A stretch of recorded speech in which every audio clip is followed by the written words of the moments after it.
दैनिक सवेरा में आपका खैर मकदम है। अर्शीद नौशारी। आज हम आए हैं श्रीनगर के जडीबल एरिया में और आज हम बात करेंगे पेपर माशी आर्ट की। और इस वक्त हमारे साथ जुड़ गए हैं बशारत हुसैन साहब। और बशारत साहब, आपने टाइम दे दिया उसके लिए बहुत बहुत शुक्रिया।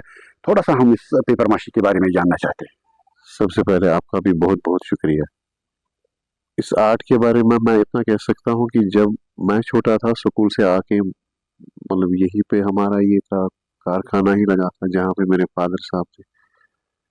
और भी लोग कर रहे थे, फिर मैं कहीं और भी गया सीखने के लिए। तो मानो स्कूल के बाद ही मेरा ये शौकियाना तौर पे ये स्टार्ट हो गया था। लेकिन मानो जब कॉलेज में गए तो कॉलेज के बाद ही मैंने इसको फुल टाइम अडॉप्ट किया इस काम को। तो वक्त के साथ साथ मैं सीखता भी गया और ये काम चलता गया। इस वक्त बहुत सारे इसमें कारीगर लगे हुए हैं, काम कर रहे हैं।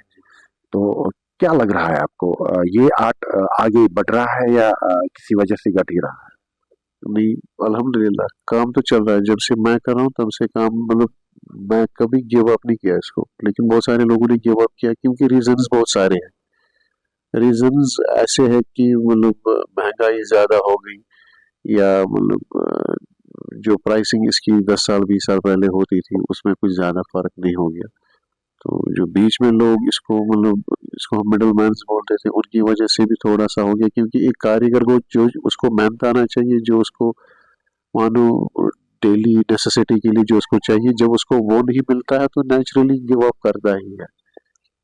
बशारत साहब, ये भी बताइए, आपको इसमें बहुत साल हो गए हैं और इस वक्त आप कर रहे हैं काम, और अलग अलग डिजाइन कर रहे हैं आप। ये दरअसल कश्मीर में कहाँ से आ गया, और ये उसके बारे में थोड़ा सा बताइए क्योंकि जानकारी के लिए। जब हम हिस्ट्री की बात करते हैं ये कहाँ से आ गया, ये शाह हमदान साहब जब यहाँ पे आए थे, उस टाइम में जो हमारे यहाँ बादशाह हुआ करते थे सुल्तान जैनुल आबिद, उसके साथ बहुत सारे सादात आए थे शाह हमदान साहब के साथ। तो वो अपने साथ कुछ जिनको हम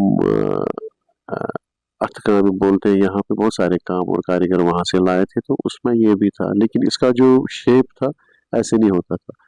ये पहले जैसे मॉस्क में होता था, बड़े जो दीवारों पे किया करते थे, लेकिन ये घरों की जीनत तब नहीं बन रहा था। लेकिन with the passage of time क्योंकि इसमें चेंजेस आ गई, जो चेंजेस इसमें आ गई वो यहाँ ही आ गई। क्योंकि जो इसमें प्रोडक्ट्स है वो यहाँ ही बनने लगे। जैसे ये फ्लावर वाजेज है, शेड्स है, ये बाद में इसमें इंट्रोड्यूस हो गया। लेकिन जो टेक्निक है पेपर माशी की बेसिकली वो वहीं से आ गई थी। तो आहिस्ता आहिस्ता यहाँ के लोगों ने जब इसको अडॉप्ट किया, चेंजेस भी आ गई for the betterment of craft. तो लोगों का रोजगार का वसीला भी ये बन गया। बहुत एक ब्रॉडर पर्सपेक्टिव में बहुत सारे लोग इसके साथ जुड़ गए। तो कारीगर भी बढ़ते गए, लोग जो बाहर लेके गए वो भी बढ़ गए। तो ऑल टुगेदर तो ये इसकी जो मैं बोलूँगा ना, अ, जो रीच इसकी थी वो बहुत बढ़ गई थी। लेकिन पिछले कुछ सालों से बहुत इसमें ये हो गया कि वो सारे कारीगर जो है उन्होंने गिव अप किया। रीजंस बहुत सारे हैं जो हम इतने शॉर्ट पीरियड में नहीं बोल सकते। इस वक्त हमें ये सुनने में भी आया है जो यंगस्टर, जो हमारी यंग जनरेशन है, वो इसकी तरफ देखती भी नहीं है। वो जो बात क्या है? यही है कि देखिए कि आप जब अ, बात करते हो एक जगह बैठने की सुबह से लेके शाम तक, अब मतलब आज की जनरेशन में ये बहुत कम है, एक जगह पे नहीं बैठेंगे। दूसरा ये कि ओवरनाइट मिरेकल्स चाहिए लोगों को। ये नहीं है कि आज की जो जनरेशन है इनको ओवरनाइट सारा कुछ चाहिए।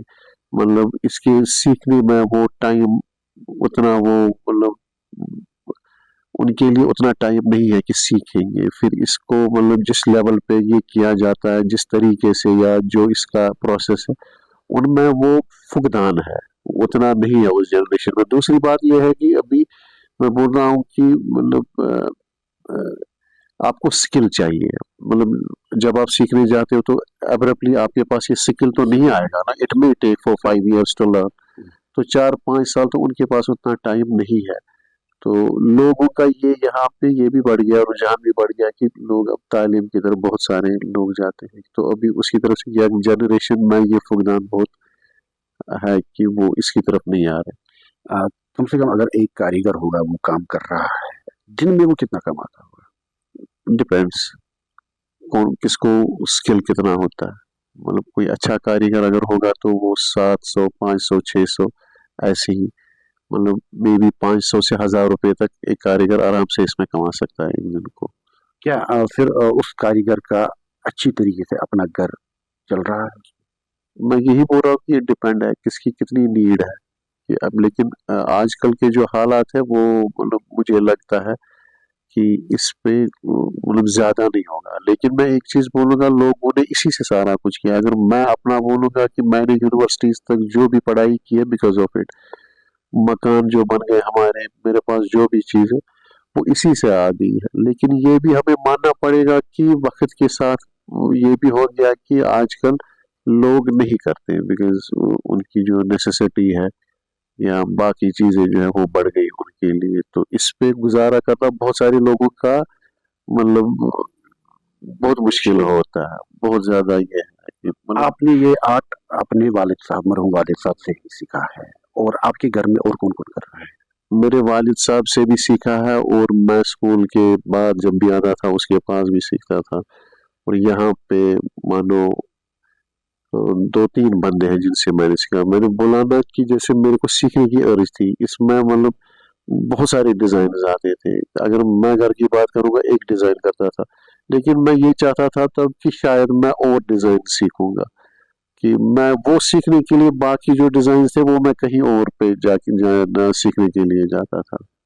अच्छा, इसमें मुझे ये भी सुनने में आया है, अगर कारीगर एक काम कर रहा है, अपनी मेहनत कर रहा है, फिर जो मिडल मैन होता है, ये मुआवजा नहीं मिलता है, वजूहत क्या है? वही हो गया, क्योंकि मतलब मिडल मैन की वजह से ही इसका बहुत ये हो गया है। To be honest with you, अगर एक कारीगर को 10 रुपए देते हैं करने के लिए, मे बी उसका मार्जिन शायद बहुत ज्यादा होता है मिडल मैन का, तब जाके बहुत ज्यादा होता है। लेकिन गवर्नमेंट ने भी बहुत कोशिश की यहाँ पे, जैसे कारीगरों को, जेन्युइन कारीगर जो है उनको नेशनल लेवल पे लेना, उनको वहां पे दुकानें देना। They tried their level best.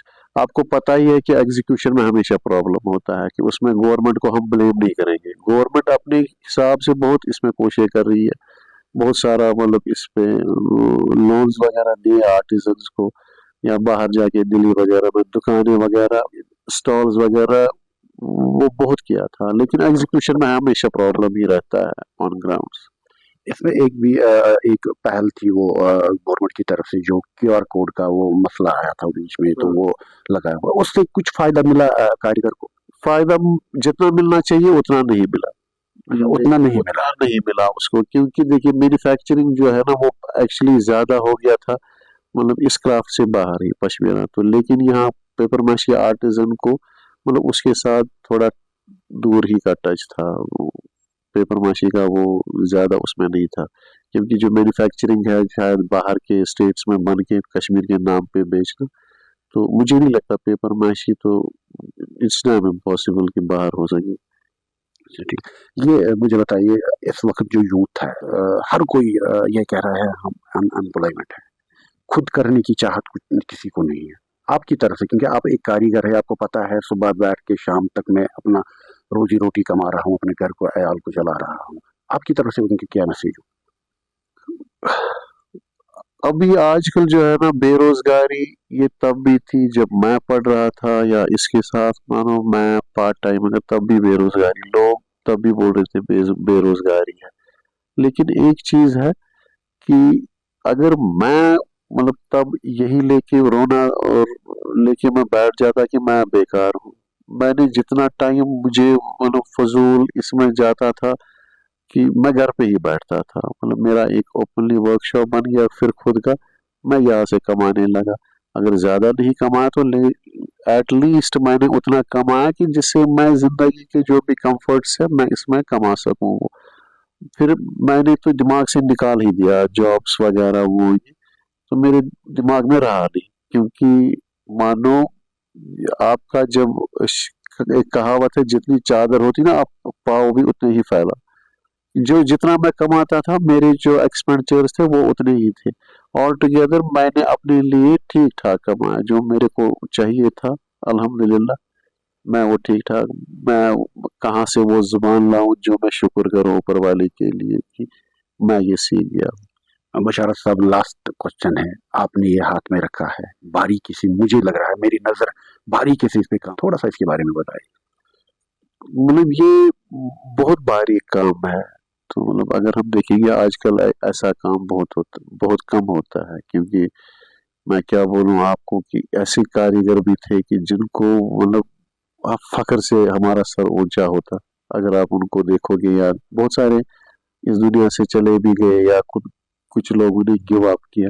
लेकिन ये कोई अभी जैसे कोई बाहर का कस्टमर आता है या कुछ, वो आपको स्पेशली वहां से, जैसे उसके पास कोई डिजाइन होता है ऑलरेडी, कि वो फोटो भेज के आपको बोलता है कि मतलब उसको ये चाहिए, जैसे ये है या कोई और है जिसको बारीक बीनी से किया जाता है।